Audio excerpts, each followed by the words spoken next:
All right, you've seen the headlines, you've heard all the rumors. Today, we are cutting through all that noise to get to what's really going on with this explosive docuseries that has Sean Diddy Combs, Netflix, and 50 Cent in the middle of a massive public showdown. So let's start with the question that is just blowing up absolutely everywhere online.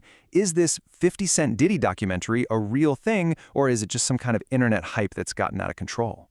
The answer? Oh, it's a huge yes. It is 100% real. And not only that, Sean Combs' legal team is apparently working around the clock trying to get it banned. And that right there is where this whole story really kicks into high gear. Okay, so first things first, let's just establish the basic facts. What is this Diddy doc really?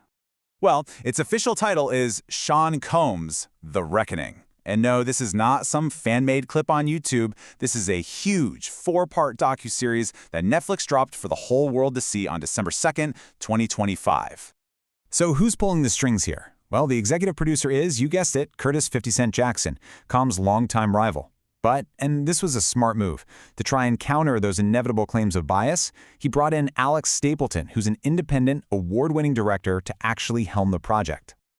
All right, so we know who made it. But why is it so incredibly controversial? Let's dive into what the series actually shows, because critics are already using words like horrific and terrifying to describe it. And you know, Netflix themselves, they are not pulling any punches. In their official description, they call it a staggering examination of Combs' life and, quote, the allegations that have dogged him for decades. This is pretty intense language from the platform itself.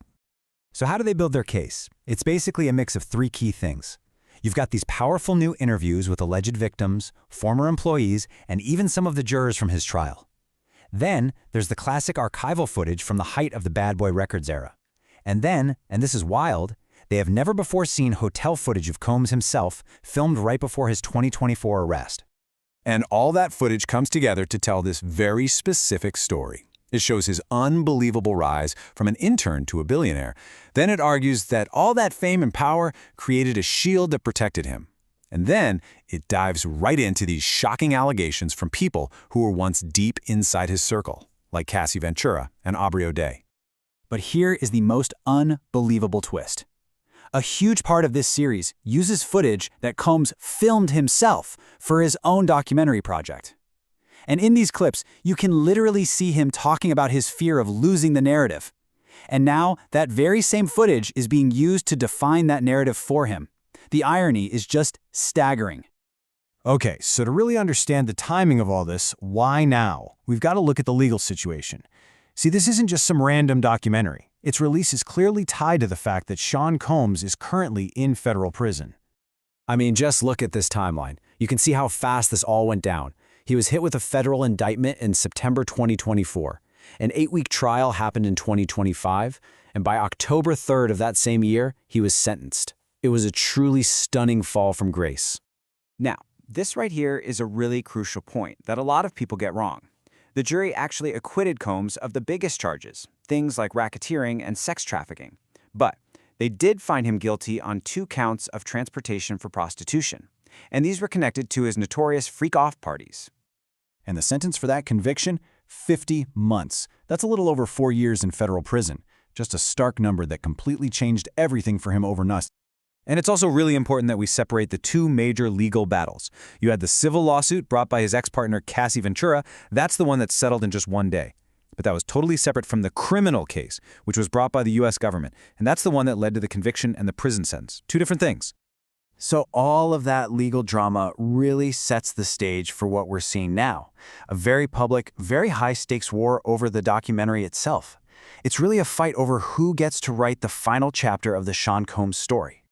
And you can see the battle lines drawn so clearly here. Combs' camp is calling it a shameful hit piece, a personal vendetta, and they claim it uses stolen footage.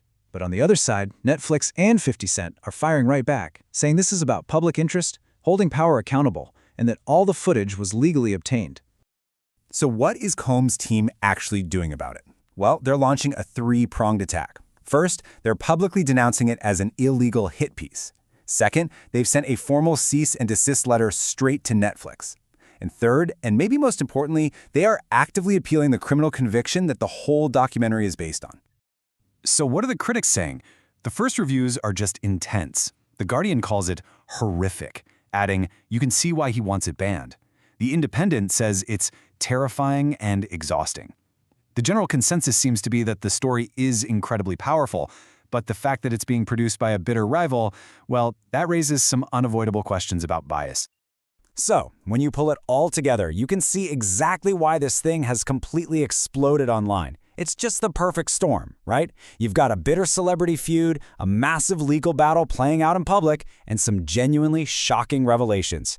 It's a story that is simply impossible to look away from. Which really leaves us with this one final question. Is this documentary a necessary act of accountability, giving a voice to people who didn't have one, or is it a masterfully calculated vendetta, using a man's downfall for profit and revenge? It really makes you ask, in today's world, who actually gets to write history?